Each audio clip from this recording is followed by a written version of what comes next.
Flight simulation can be an incredibly immersive experience, but adding physical controls often comes with a hefty price tag.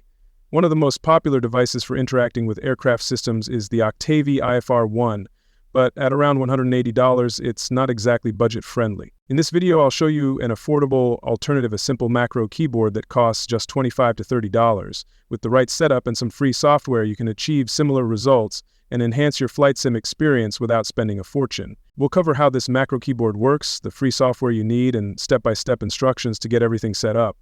Also share some key mapping suggestions to help you get started quickly, and at the end, we'll test it out with a short demo in the simulator.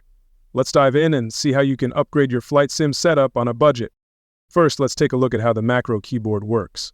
It's a simple device that sends key presses to your computer whenever you press a button or turn one of the encoders. The keyboard comes with software that allows you to configure it. You can map regular keys or even key combinations to each button. Plus, it has 3 customizable layers, which means you can have different mappings on each layer. Altogether, this gives you 36 keys and 12 clickable encoders to work with. With all this customization, it can cover a lot of functions you'd typically need for flight simulation. Now, I'll show you how to program different keys, key combinations, and even control the LED lights. I won't be commenting on each step, so feel free to follow along with the video as I go through the process. If you get stuck or need any help, please let me know in the comments, and I will do my best to help you. If you'd rather skip ahead, simply move on to the next section, where I'll cover the software you'll need to make everything work.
To get everything working, you will also need 3 free programs: AutoHotkey, Joystick, Gremlin, and vJoy. They're all free to download. Just download them from their sites, as shown in the video, and then install them. I'll walk you through how they interact with each other and show you how to set everything up properly in the next section.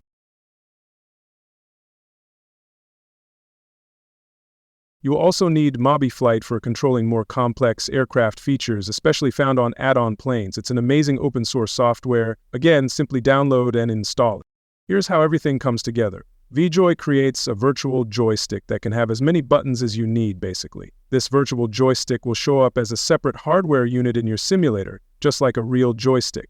We can use Joystick Gremlin to map the keyboard keys or hardware buttons from other hardware joysticks to the buttons on that vJoy virtual joystick. Once that's set up, you can go into your Flight Sim's controls menu and assign those vJoy joystick buttons to any commands you need. But here's where it gets even better.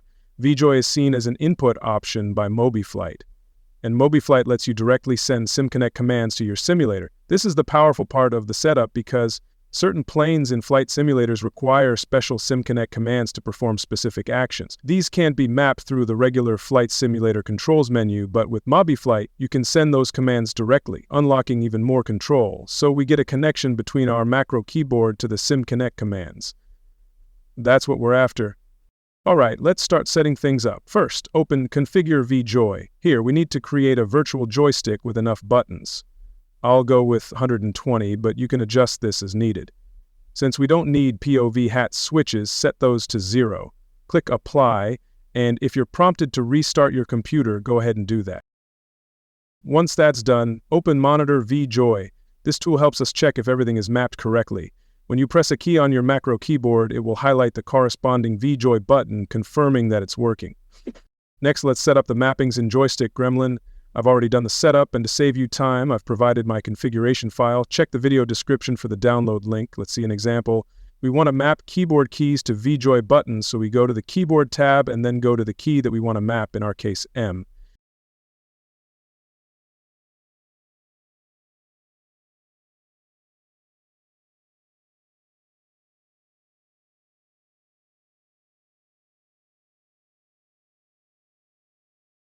If you start from scratch, click Add Key at the bottom, then press the key you want to assign. After this, we can remap this key to the vJoy joystick button 13, for example. If you start from scratch, after adding the key, on the right side you have to click on the Add button next to the Remap option. Choose the vJoy device, then pick the button you want.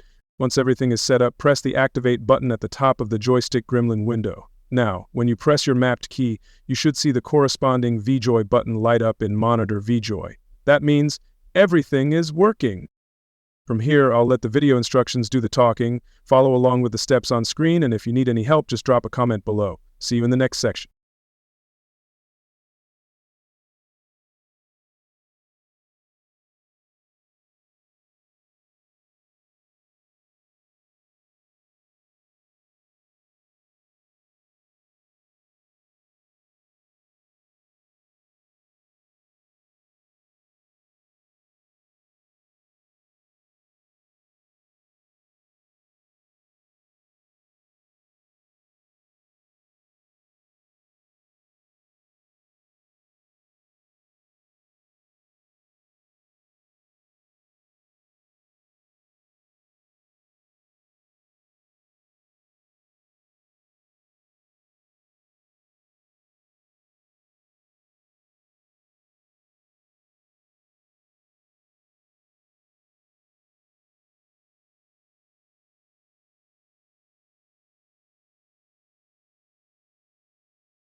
There's a small issue with the macro keyboard software. The key presses sent when turning the encoders are too short for many applications to detect them. Even though Notepad registers them fine, you can see here that when I turn the encoder, vJoy doesn't always confirm every step. To fix this, we need to make certain key presses last longer. For that, we'll use AutoHotkey. We need a small script that adds a firm press to the keys mapped to encoder turns. I'll post the script in the comments. Just make sure you adapt it to match your key map. To run the script, simply right-click on it and choose Open next to the AutoHotkey icon.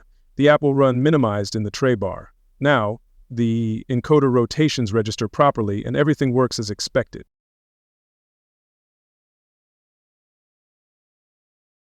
Now, let's configure Mobiflight. First, make sure vJoy is detected as an input device and that it's activated.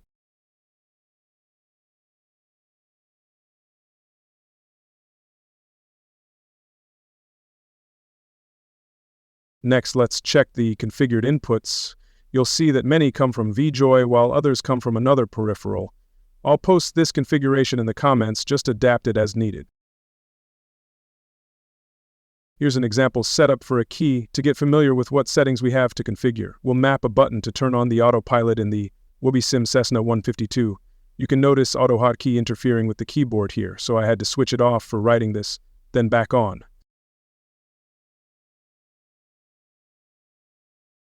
First, give the input a name. Let's call this one AAP example. Let's configure it. A really useful feature in Mobiflight is the input scanner. Just press the Scan button, then press the key you want to map.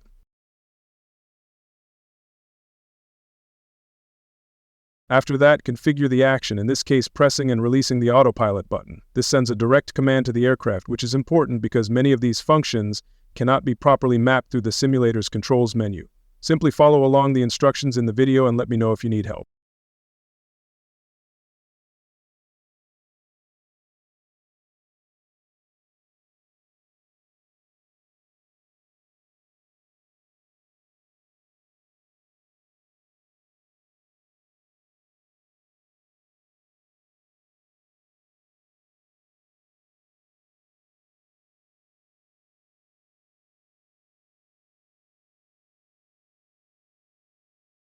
When you need to add many commands, it may prove useful to use the duplicate row option.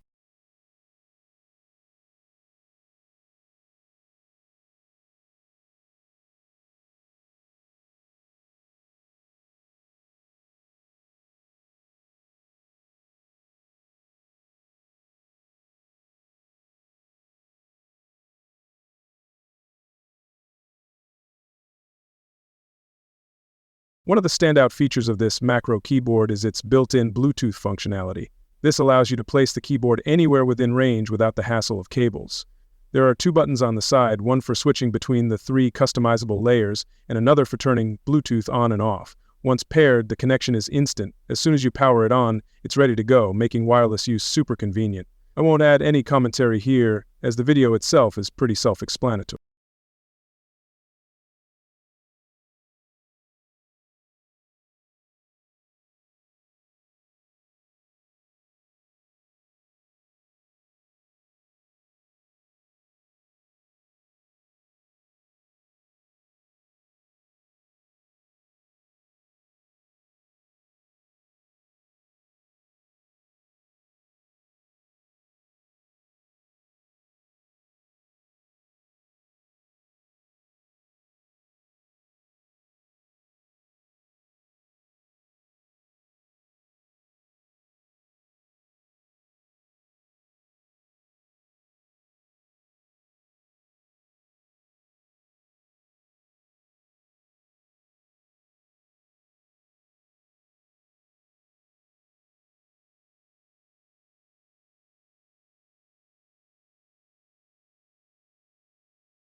While recording the demo flight for this video, I discovered that we need to keep this AutoHotkey window open for the rotary encoders to work properly, otherwise steps can be missed.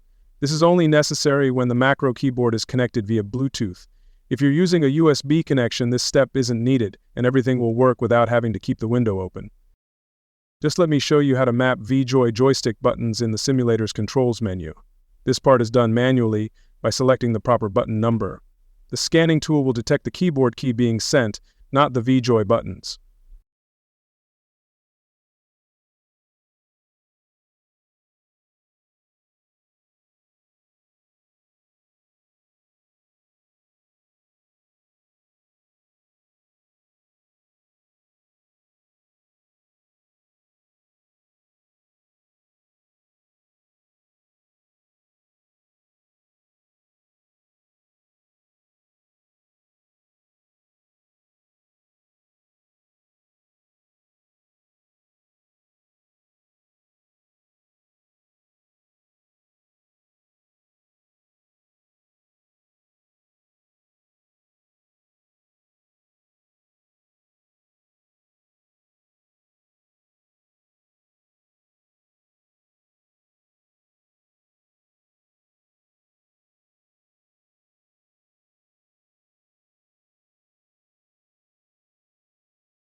Lastly, make sure your keyboard mappings are blank except for the toggle pause command.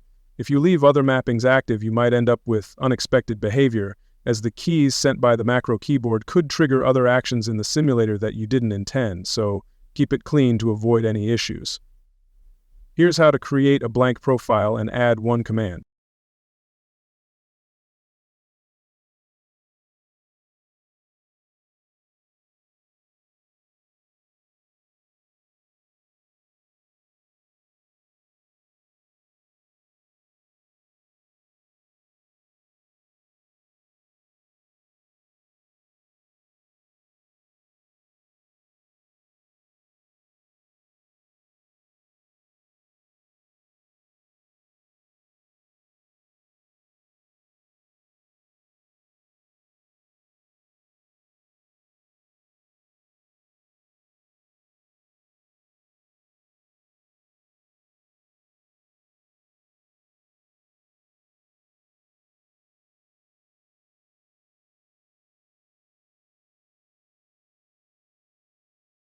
Here are two sets of key mappings that I use for the Cessna 152. They should help you get started, but feel free to tweak them based on your preferences. I'm really curious to hear about other combinations you find more useful. Let me know in the comments.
Lima Romeo Charlie November traffic Cessna Yankee Romeo 700 X-ray taking off runway 06 left straight out departure.